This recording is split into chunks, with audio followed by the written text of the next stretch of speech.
Bigay todo si Cherise sa kanyang One Voice concert kagabi na layong makalikom ng pondo para makatulong sa mga nasalanta ng lindol sa Bohol. Simula pa lang ng kanyang performance, all out na ang international singing sensation sa pagkanta ng Crazy in Love ni Beyonce.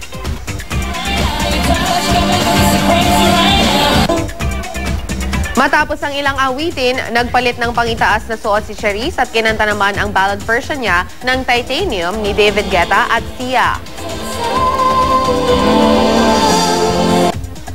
Special guest performer sa concert ang girlfriend ni Cherise si Alisa Quijano na nagpasiklab sa pagbirit ng Halo ni Beyonce.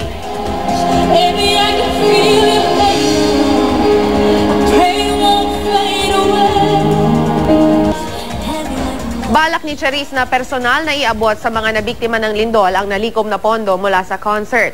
Samantala, ipinakita rin ni Cherise ang kanyang bagong hand tattoo na letrang A for Alisa na pangalan ng kanyang nobya.